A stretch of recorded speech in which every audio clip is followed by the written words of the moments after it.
Pernah ada seseorang tokoh senior yang bilang ke gua, pemimpin itu tidak dibentuk, tapi dilahirkan. Tidak semua orang mampu untuk memimpin. Bahkan, secerdas apapun seseorang itu belum tentu mampu untuk memimpin. Karena menjadi pemimpin itu adalah sebuah skill yang diberikan semesta kepada seseorang. Dan sudah seharusnya seorang pejabat adalah orang yang mampu memimpin. Ya minimal orang yang berhasil memimpin dirinya sendiri lah. Tugas utama seorang pejabat bukanlah melayani. Tapi tugas utama seorang pejabat adalah menjadi tauladan bagi kita semua. Dan tugas ini adalah tugas yang super berat loh. Menurut dia, kalau cuman melayani, sekarang sistem pelayanan sudah sangat canggih. Bantuan teknologi bisa membuat semua tugas pelayanan bisa berjalan dengan baik.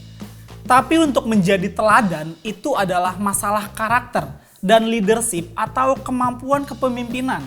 Kalau pejabat gagal memimpin dirinya, maka dia akan gagal menjadi teladan buat kita semua. Dan akhirnya, seperti yang kita lihat belakangan ini, korupsi di mana-mana, bos. Alamak. Sialnya sampai saat ini nih, penegak hukum kita udah kayak ayam sayur aja. Kalau udah menangani kasus hukum yang menyenggol Jokowi dan keluarganya malah.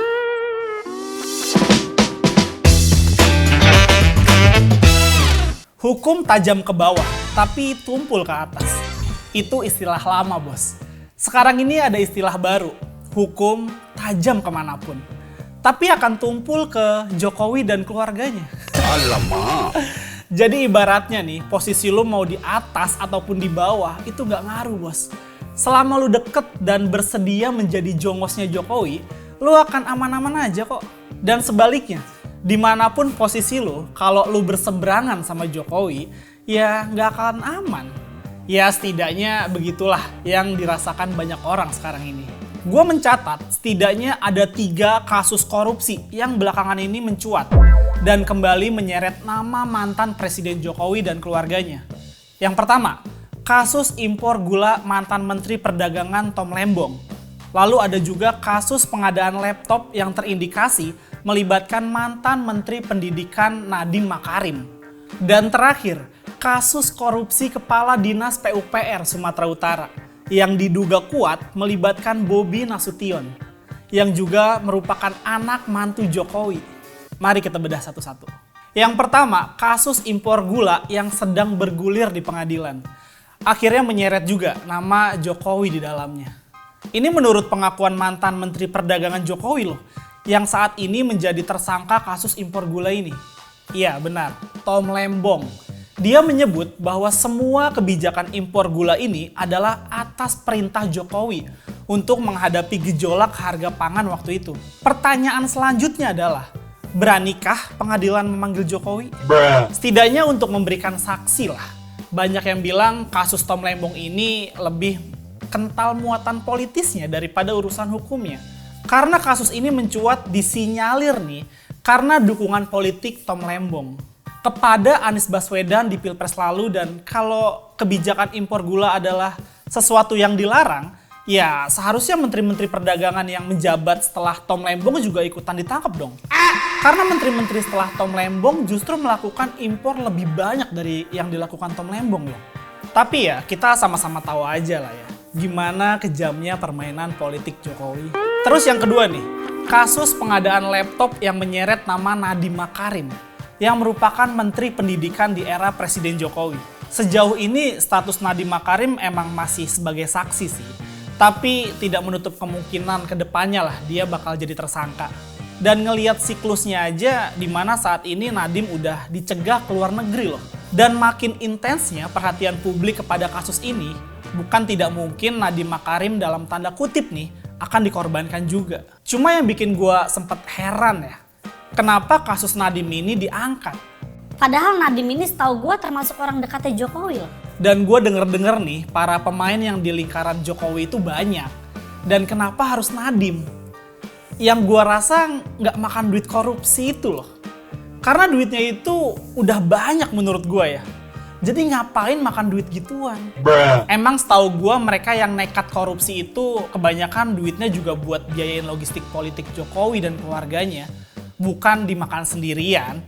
Tapi setahu gue orang Jokowi yang main kayak gitu juga banyak kok. Nah, kembali lagi nih ke pertanyaannya.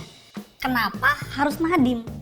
Setelah kasak kusuk dan beberapa kali ketemu para senior, gue menyimpulkan kalau ini ada dendam kusumat lah dari Gibran Rakabuming Raka kepada Nadiem. Alamak. Karena apa?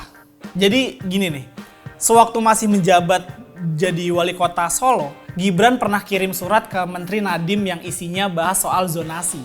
Tapi surat itu tidak pernah dibalas, tidak juga direspon. Diduga karena itulah Gibran jadi menaruh dendam kusumat nih kepada Nadiem. Ya, walaupun gue yakin banyak juga kepala daerah lain kirim surat dan gak dibalas oleh Nadiem. Cuma masalahnya mungkin Gibran merasa kalau dia bukan wali kota biasa nih. Dia adalah anak sulung sang raja. Yang harus dituruti segala titahnya. Melihat reputasi politik Jokowi yang selalu membalas dendam politik nih dengan halus, gue jadi yakin nih kalau urusan Nadiem ini masih terkait dengan urusan dendam sang putra mahkota. Dalam urusan Tom Lembong dan Nadiem ini, banyak yang meyakini kalau ini adalah permainan Jokowi. By the way, kalau gue bilang Jokowi jangan dianggap Jokowi ini sebagai pribadi ya. Tapi maksud gue Jokowi sebagai kekuatan politik loh. Yang masih punya kaki tangan dalam sebuah kelompok politik yang dijuluki geng Solo. Tapi dalam kasus ini, satu hal yang Jokowi lupa.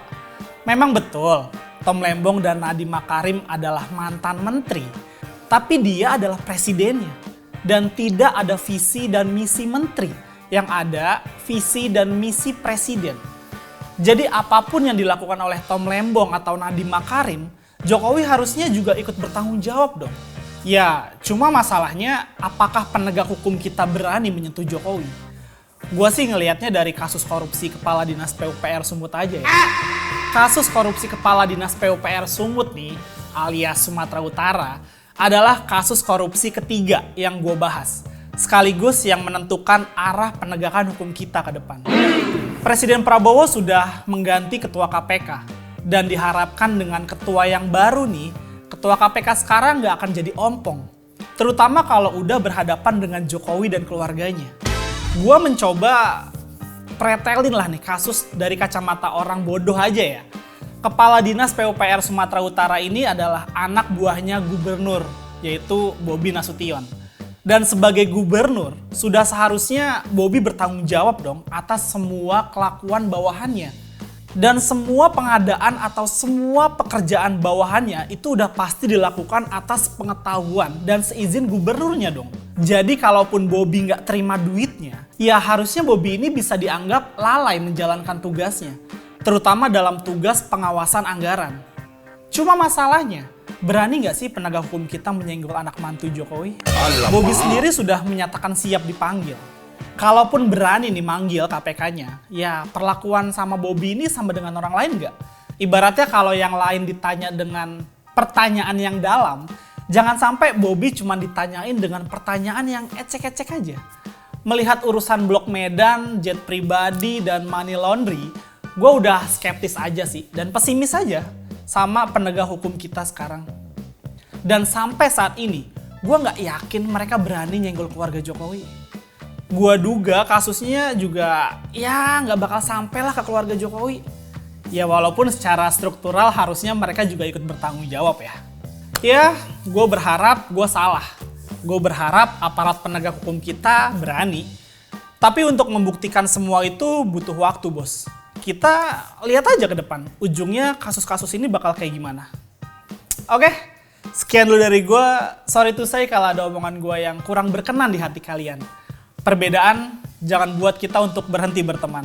Gue Iwan Chan, bye.